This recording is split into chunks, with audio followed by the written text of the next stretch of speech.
안녕하십니까. 텍사스 레거시의 샘입니다. 지금 미국에서 핫한 주제를 또 하나 가지고 왔는데 바로 SBA 대출에 대한 내용입니다.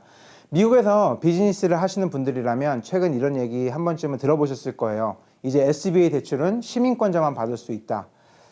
정말 사실입니다. 정말 규정이 바뀌었고, 그래서 특히 식당이나 프랜차이즈, 리테일, 세탁소처럼 이민자 창업자 비중이 높은 업종이 굉장히 큰 논란이 되고 있고요. 많은 분들이 지금까지 SBA 대출을 통해서 사업을 시작하시거나 또 인수를 해오셨던 기록이 많이 있잖아요. 특히 한인사회의 역사도 그렇고. 그리고 저희 텍사스 레거시에서도 비즈니스 매매 그리고 소규모 M&A 자문을 제공하고 있는데, 이번 규정 변화 때문에 현장에서 얼마나 큰 파장을 일으키고 있는지 직접 실감할 수가 있었어요. 그래서 오늘 이 주제를 다루지 않고는 버틸 수가 없어서 한번 가지고 왔습니다. 제가 오늘 영상에 5가지를 정리해 드릴 건데요. 첫 번째는 왜 은행들이 SBA 대출을 선호하는지, 두 번째, 이 프로그램이 실제로 얼마나 큰 규모인지, 그리고 세 번째, 최근 논란이 된 규정의 구체적인 내용, 네 번째는 당연히 푸시백이 있죠. 그래서 어떤 반발들이 나오고 있는지, 그리고 마지막 SBA 대출이 어려워질 경우에 현실적인 대안은 무엇인지 제가 10분 안에 명확하게 설명을 드리고, 마지막에는 이 규정이 장기적으로 유지될 가능성에 대해서 제 의견도 말씀을 드리려고 하고 있습니다. 그러니까요, 여러분 영상 끝까지 봐주시고 좋아요, 구독, 그리고 코멘트 꼭 남겨주시면 감사하겠습니다.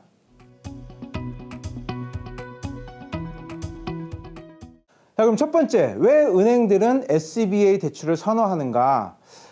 이 핵심 개념부터 짚고 넘어가겠습니다. 왜 은행들이 SBA 대출을 선호하냐면 답은 바로 한 가지입니다. 정부 보증 때문입니다. SBA가 스몰 비즈니스 애드미니스트레이션이잖아요. 소상공인을 위한 프로그램을 많이 만드는 그런 정부 기관입니다. 그래서 대표적인 프로그램으로는 SBA 7A가 있는데, SBA 504, SBA Microloan, SBA Surety Bond 등등 여러 가지 프로그램들이 있는데, 사실상 가장 많이 이용하는 게 SBA 7A예요.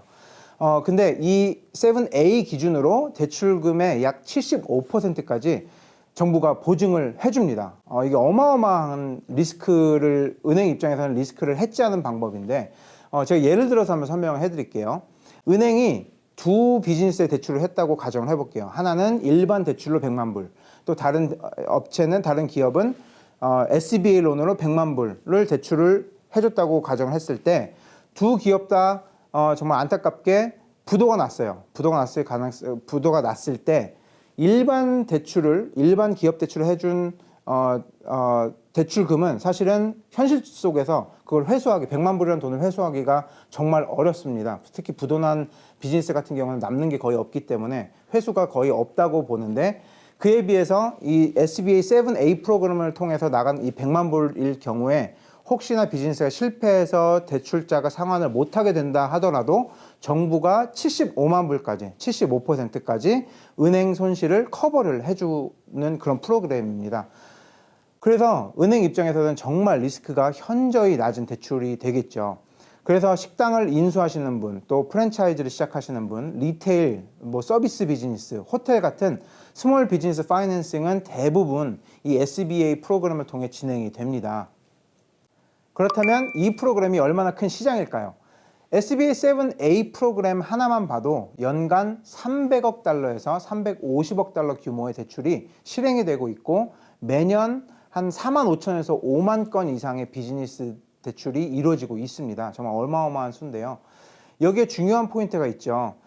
여러 업계 분석에 따르면 SBA 대출을 이용하는 소상공인 중에 약 20%, 많게는 40% 정도가 비시민권자 창업자와 관련이 있을 거라는 가능성을 보고 있습니다.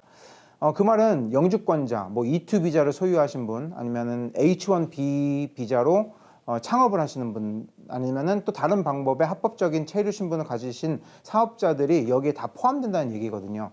그래서 아까 언급드린 대로 식당이나 리테일, 세탁소, 프랜차이즈, 호텔 같은 업종에서는 이민자 창업자 비중이 정말 다른 업종에 비해 상당히 많이 높고요. 결국 이 SBA는 단순히 정부 대출 프로그램이 아니라 많은 이민자들 또 창업자들에게 미국에서 사업을 시작할 수 있는 핵심 금융수단, 그리고 정말 모두가 꿈꾸는 아메리칸 드림을 이룰 수 있는 수단 역할을 해왔습니다. 그리고 그 파급 효과는 소상공인 개인에서 끝나지가 않고요. 이민자 창업자들이 운영하는 수만 개의 비즈니스에서 직원들을 고용하고 지역 경제를 순환시키고 또 세금을 납부합니다. 그래서 창업 하나가 노동 창출과 지역 경제 활동 전반으로 이루어지는 그런 구조, 그런 에코시스템이 되겠죠. 그래서 이 규정이 이렇게 바뀌었고 이렇게 계속 진행이 된다면, 유지가 된다면 단순한 뭐 행정적 변화에서 끝나는 게 아니라 창업이 감소하게 될 거고요. 결과적으로 고용이 위축되고 또 지역 경제 침체까지도 이뤄질 수 있는 이 연쇄적 충격이 발생될 수 있다는 우려가 나오고 있습니다.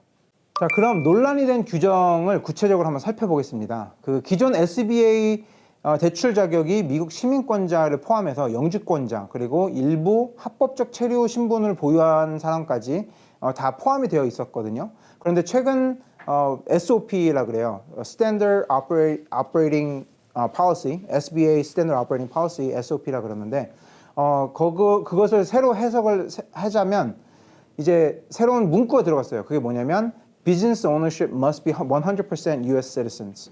무슨 말이냐면 회사 지분의 100%가 시민권자여야 한다는 내용인 겁니다. 이게 실제 지금 적용이 되고 있고 그렇게 된다면은 어떤 일이 일어나는지 간단히 설명을 드릴게요. 예를 들어 두 명이 공동으로 비즈니스를 운영을 한다고 가정해 봤을 때 한 명은 시민권자고 한 명은 영주권자라고 쳐볼게요. 그럴 경우에는 SBA 대출이 불가능해집니다.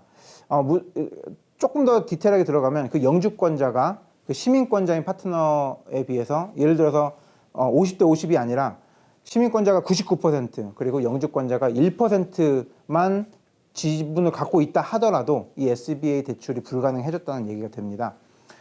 그래서 업계에서는 이 정책이 시행된 후에 당연히 창업 감소 그리고 비즈니스 매매도 위축되고 비즈니스 대출이 은행 대출이 감소하는 등 여러 가지 경제 안에서 전반적인 부작용이 생길 수 있다고 다 우려를 하고 있습니다. 자, 그럼 이번 영상에서 가장 핵심이 되는 내용일 텐데요. 현실적인 질문으로 넘어가 보겠습니다. SBA 대출이 안 되면 어떻게 해야 할까? 그래서 제가 4가지 대안을 한번 정리해 드리려고 가져왔습니다. 첫 번째는 Seller Financing 혹은 Owner Financing이 될 것 같습니다. 가장 흔하게 많이 활용이 되는 방법인데요. 비즈니스를 파는 셀러, 그 비즈니스의 오너가 되겠죠. 셀러가 일부 금액을 직접 대출해주는 형태로 제공을 하는 구조입니다.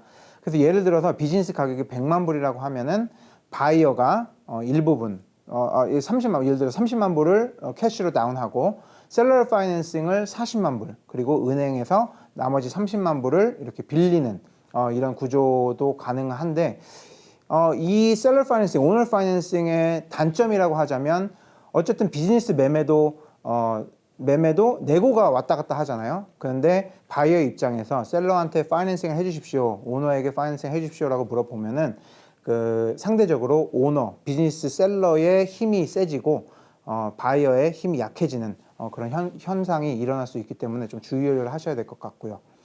두 번째는 컨벤셔널 커머셜 론입니다. 일반 상업용 대출이죠.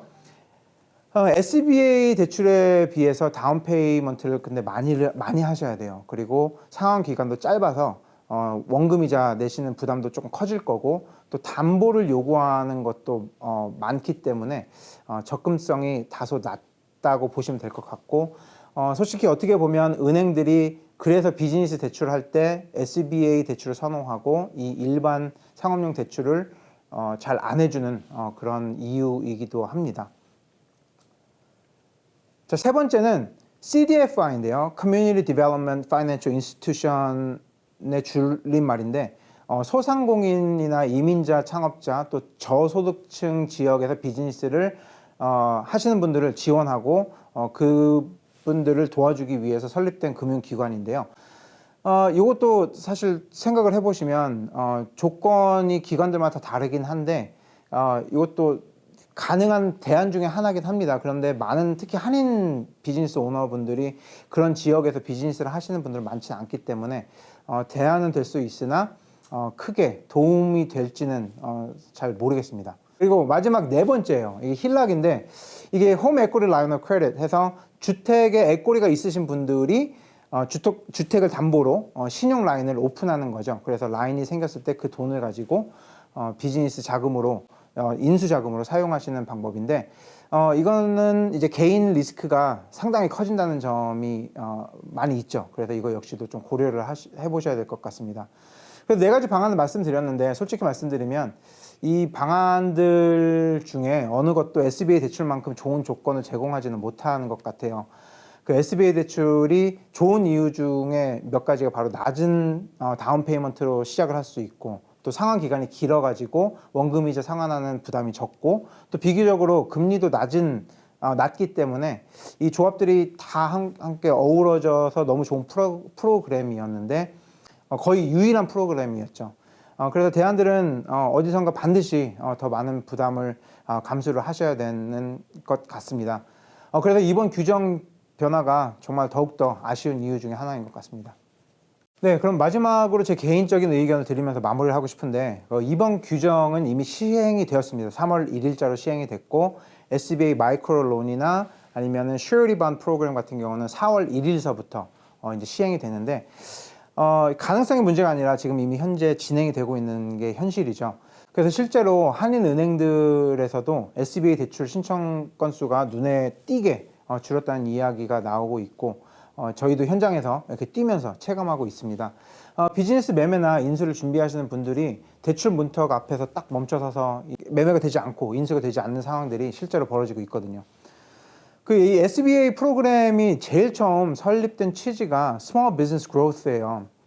소상공인들의 창업을 지원하고 또 그들의 성장을 돕고 그것이 그들의 지원하는 핵심이라고 생각을 했을 때 이 규정이 장기적으로 이 상태에서 그대로 유지되는 것은 앞뒤가 맞지 않다고 생각이 되거든요.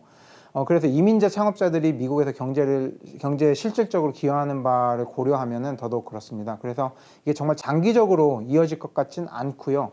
단기적으로 무슨 이유 때문이겠지만 아무튼 길어지지는 않을 것 같다는 게 제 개인적인 생각입니다. 그래서 이 규정이 정말 다시 빨리 원상복귀가 되길 정말 바라고요. 앞으로 관련된 변화를 계속 저희가 유심히 지켜보면서 업데이트가 생기면 바로바로 영상을 통해 알려드리도록 하겠습니다. 그리고 댓글로 여러분들 생각을 좀 남겨주시면 좋겠고 특별히 현장에서 직접 영향을 받고 계신 분들이 계시다면 여러분들 이야기가 특별히 더 궁금하거든요. 그래서 여러분들께서 댓글로 함께 소통해 주시면 너무 감사할 것 같습니다. 네, 오늘 영상이 도움이 되셨길 바라고요. 구독과 좋아요, 알림 설정 다시 한번 부탁드리고 저는 다음번에 더 유익한 영상을 가지고 돌아오도록 하겠습니다. 텍사스 레거시의 쌤이었습니다. 감사합니다.